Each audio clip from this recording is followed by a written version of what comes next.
ఈ ఇంట్లో ఏ సంబంధం లేనివాడిగా బయట వాళ్ళు నన్ను చూస్తుంటే నాకు చాలా బాధ అనిపిస్తోంది. కనీసం చైత్రతో ఎంగేజ్మెంట్ కూడా కాలేదు. నీకు ఏ అర్హత ఉంది ఇక్కడ మాట్లాడడానికని ఆ విరాజ్ వాళ్ళ అమ్మన్నప్పుడు నా తల తీసేసినట్టు అనిపించింది ఆంటీ.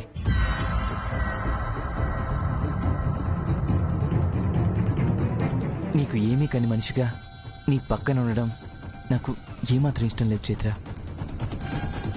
అందుకే ఒకటి డిసైడ్ అయిపోయాను ఆంటీ. రేపే చైత్రకు నాకు ఎంగేజ్మెంట్ జరిగిపోవాలి.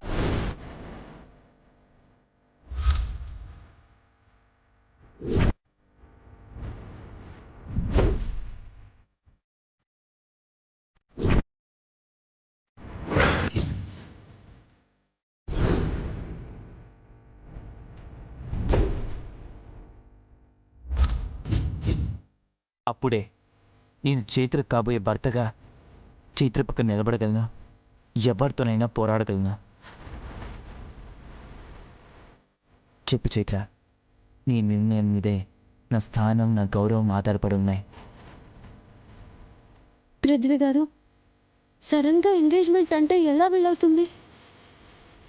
పైగా ఇలాంటి పరిస్థితుల్లో కాస్త సమయం తీసుకుంటేనే బాగుంటుంది.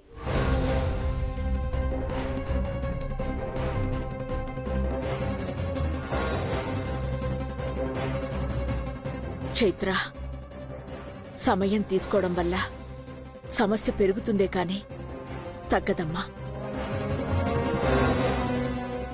అండగా ఉన్న మనిషి మన వల్ల అవమానపడడం మంచిది కాదమ్మా.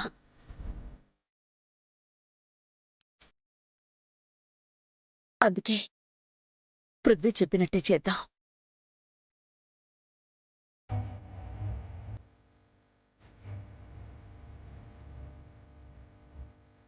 అమ్మా, కానీ ఒక్కసారి ఈ అమ్మ మనసును కూడా అర్థం చేసుకో. ఈ అమ్మ ఒడి ఎంతకాలం ఉంటుందో తెలియని పరిస్థితుల్లో కనీసం నీకు నిశ్చితార్థం చేశాను, రేపో మాపో పెళ్లి చేసి అత్తారింటికి పంపిస్తాను అన్న తృప్తితోనైనా బ్రతుకుతాను.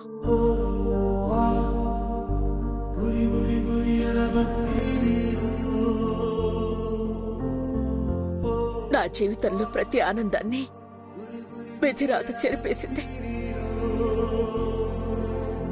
అయినా ఈ గుండె తట్టుకోగలిగింది. కానీ ఇప్పుడు నీ విషయంలో మాత్రం ఈ గుండెకి ధైర్యం సరిపోవడం లేదమ్మా. నువ్వెక్కడున్నా బాగుండాలి,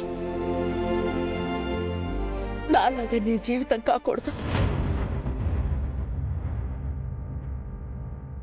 భర్తతో నీ జీవితం ఆనందంగా ఉండాలని ప్రతి క్షణం నేను తప్పించిపోతున్నాను. దయచేసి నేను నీ మీద పెంచుకున్న ఆశల్ని తుంచేయకమ్మా. పృథ్వీతో ఈ నిశ్చితార్థానికి ఒప్పుకో.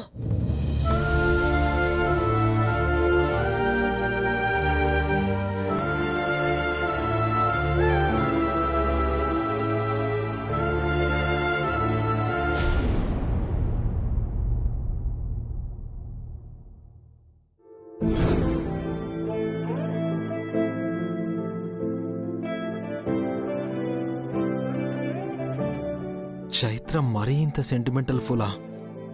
ఎవరో వచ్చి పెళ్లి చూపులు చూసి పెళ్లి అనుకోగానే వాడే నా భర్త అని ఫిక్స్ అయిపోవడమేనా? తన మనసులో ఎవరున్నారో తెలుసుకోదా? తెలుసుకోదు. ఒకవేళ తెలుసుకున్నా బయటికి చెప్పదు.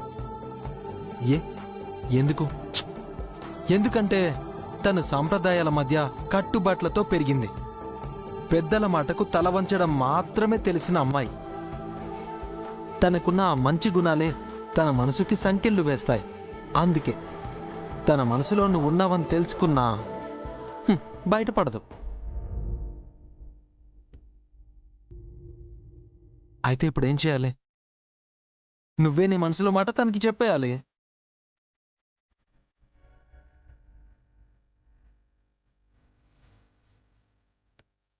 యాక్చువల్గా నువ్వు చెప్పాలనుకున్నప్పుడే చెప్పాల్సిందే. అనవసరంగా నేనే నిన్ను ఆపాను. అందుకే ఇప్పుడు ఈగో చంపుకుని నేనే చెప్తున్నాను, ఇంకా ఆలస్యం చేయకు. వెంటనే వెళ్ళి తను నువ్వు ఎంత ప్రేమిస్తున్నావో చెప్పే.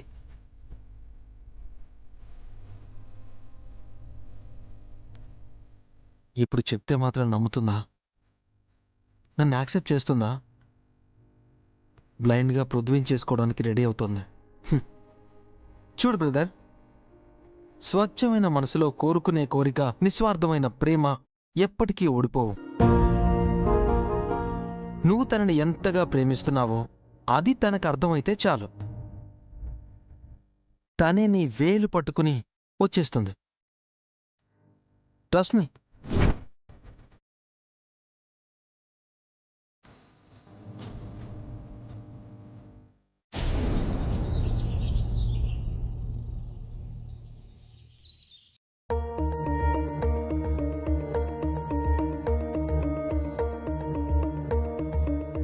కానీ నీలో ఎవ్వరికి కనపడని విషసర్పం ఉందని నాకు అర్థమైంది.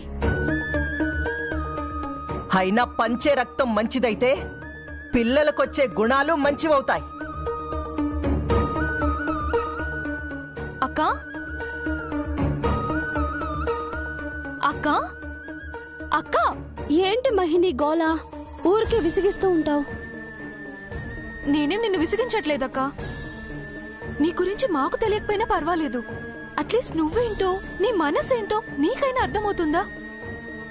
దేనికి? అర్థం కానంత పిచ్చిదానిలా కనిపిస్తున్నానా? ఎస్, నిజంగా నువ్వు పిచ్చిదానివే. ఇష్టమేమో ఒకరి మీద, పెళ్లి మాత్రం వేరొకరిని చేసుకోవడానికి రెడీ అయిపోయావు. దీన్ని పిచ్చంటారక్కా. మహి, నా మీద అరవడం కాదు, నిజం చెప్పు.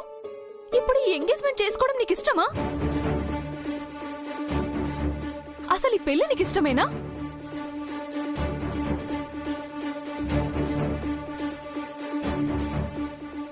ఇష్టం లేకుండానే ఒప్పుకున్నానా? అబద్ధం. నువ్వు ఈ పెళ్లి చేసుకోవడానికి వేరే ఏదో కారణం ఉంది. అదేంటో నాకు తెలియదు, కానీ నీకు పృథ్వీ గారంటే గౌరవం తప్ప ఇష్టం లేదు. నీకు విరాట్ గారంటేనే ఇష్టం అని నేను నీతో చెప్పానా? పిచ్చి పిచ్చిగా ఊహించుకుని పిచ్చి పిచ్చి మాటలు మాట్లాడకు మహి. సరే అయితే నేను నిన్ను ఒకే ఒక్క ప్రశ్న అడుగుతాను, సమాధానం చెప్పాక. ఏంటి? నిన్న ఆ గొడవ జరిగినప్పుడు పృథ్వీ గారు విరాజ్ గారిని కొట్టగానే నీ కళ్ళల్లో కొన్ని క్షణాల పాటు పృథ్వీ గారి మీద కోపం కనిపించింది. తర్వాత విరాజ్ గారు నిన్ను కొట్టినా నీకు కోపం రాలేదు. ఎందుకు? కాబోయే భర్తని కొట్టాడని విరాజ్ గారి మీద నీకు కోపం ఎందుకు రాలేదు?